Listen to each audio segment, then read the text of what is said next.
राजस्थान की भजनलाल सरकार ने आज अपना दूसरा बजट पेश किया है। वहीं पर्यटन को लेकर भी कई तरीके के ऐलान किए गए। 100 करोड़ के ट्राइबल पर्यटन विकास के लिए एक सर्किट बनाने की घोषणा भी की गई है। उदयपुर पर्यटन के लिए एक प्रमुख केंद्र माना जाता है और देश विदेश से कई पर्यटक यहाँ पर आते हैं। ऐसे में उदयपुर शहर के कई लोग हमारे साथ जुड़े हुए हैं। जानेंगे उनसे कि किस तरीके से जो है ट्राइबल टूरिज्म के विकास से उदयपुर का विकास संभव हो पाएगा। क्या लगता है आपको कि टूरिज्म सेक्टर में जो घोषणाएं की गई है वो कितनी फायदेमंद है? जैसे उदयपुर में बहुत सारे ट्राइबल बेल्ट आता है, तो उससे रिलेटेड गवर्नमेंट स्टेट गवर्नमेंट ने जो 1000 करोड़ की योजना घोषित की है टूरिज्म से रिलेटेड, बहुत अच्छी गई है। और वैसे भी उदयपुर में झीलों की नगरी है, टूरिस्ट सिटी है, वर्ल्ड में नंबर 1 है, तो उससे बहुत बेनिफिट मिलेगा। तो लोकल जो ट्राइबल जो दब गया था उसको वापस उभरने का मौका मिलेगा।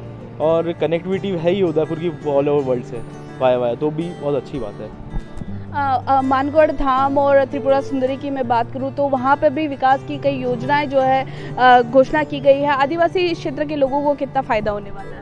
देखिए, सरकार ने जो घोषणाएं की है उसका इम्प्लीमेंट करे तो बहुत अच्छी बात है। उदयपुर शहर के लिए जो सबसे ज़्यादा पर्यटक यहाँ आते हैं, यहाँ के लिए सरकार ने अभी तक तो कुछ किया नहीं है, खासकर उदयपुर शहर के लिए, क्योंकि उदयपुर पूरे भारत में फेमस है। और इस जगह का अगर जितना डेवलपमेंट सरकार करेगी तो ये फ़ायदा आदिवासी क्षेत्रों को भी होगा। केवल मात्र कहीं और की घोषणा कर देना या जहाँ जरूरी हो वहाँ घोषणा नहीं करना, ये सरकार का काम ठीक नहीं है। आदिवासी क्षेत्र में इन्होंने घोषणा की, उनकी हम सराहना करते हैं, बहुत अच्छी बात है, वहाँ डेवलपमेंट होना चाहिए। साथ साथ उदयपुर शहर का भी डेवलपमेंट होना चाहिए पर्यटन के माध्यम से।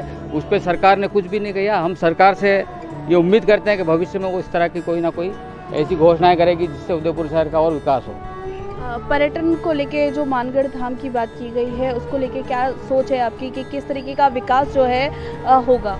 देखो, निश्चित ही मानगढ़ धाम का और त्रिपुरा सुंदरी का जो बजट में पेश किया गया है बहुत अच्छी बात है और सराहनीय बात है। परंतु मैं उदयपुर का हूँ, मैं उदयपुर की बात करूँगा कि उदयपुर एक टूरिज्म सिटी है, झीलों की नगरी है, और उसके लिए क्या किया गया मेरे लिए वो सबसे महत्वपूर्ण होना चाहिए। यहाँ के लिए मैं इस बजट को 0 अंक दूँगा।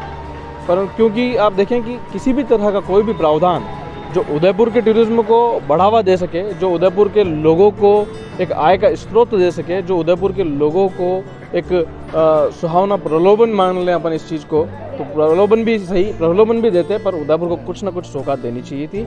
अगर इस बजट में सौगात नहीं दी है तो मेरे लिए इस बजट का उदयपुर के टूरिज्म के हिसाब से, अगर टूरिज्म के हिसाब से मैं केवल उस टूरिज्म के हिसाब से उस पॉइंट पे बात करूं तो उसके लिए मैं इस पूरे बजट को 0 देना चाहूँगा। और रही बात सरकारों की, तो सरकार तो हमेशा कोई ना कोई बजट लाती है, पर मुझे लगता है कहीं ना कहीं उदयपुर के विधायकों में, उदयपुर के सांसदों में कमी है कि वो उदयपुर में बजट में, किसी भी बजट में उदयपुर को, चाहे केंद्र का हो चाहे राज्य स्तर का हो, उदयपुर का नाम कहीं नहीं आता है। तो पिछले बजट में भी आप केंद्र के सरकार के बजट में देखेंगे तो उदयपुर का नाम उसमें नहीं, भजनलाल जी बस केवल डायरी लेके, पेन लेके बैठा, लेकिन लिख कुछ नहीं पाए। तो ये कहीं ना कहीं नाकामी है मुझे लगता है। आपको क्या लगता है कि उदयपुर के ट्राइबल टूरिज्म के विकास की जो बात की गई वो कितना फ़ायदेमंद जो है आदिवासी क्षेत्रों के लोगों के लिए होने वाला है?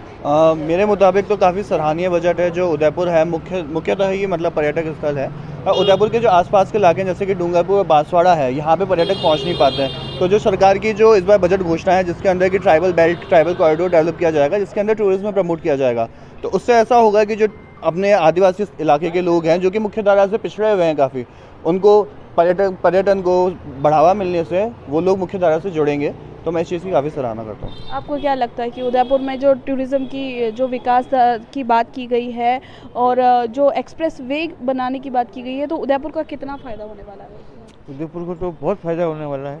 वैसे भी उदयपुर वर्ल्ड की नंबर 1 सिटी है, ऐसा कोई दिखता नहीं है। और आने वाला भविष्य बहुत अच्छा है उदयपुर का। और उदयपुर में आने वाले समय में 400 होटलें अभी और बन रही है, और जिसमें से 50 होटल तो 5 स्टार और 3 स्टार के लेवल की बन रही है। और ऐसा कुछ ही नहीं है, उदयपुर का भविष्य तो बहुत आगे है। और राजस्थान में जैसा जयपुर है वैसा भी उदयपुर है। और जो भी घोषणा राजस्थान सरकार करेगी बहुत अच्छी कर रही है। और इस बात कोई बजट चूका है तो अगले साल वापस बजट आएगा। और उदयपुर किसी बात के अंदर पीछे नहीं है।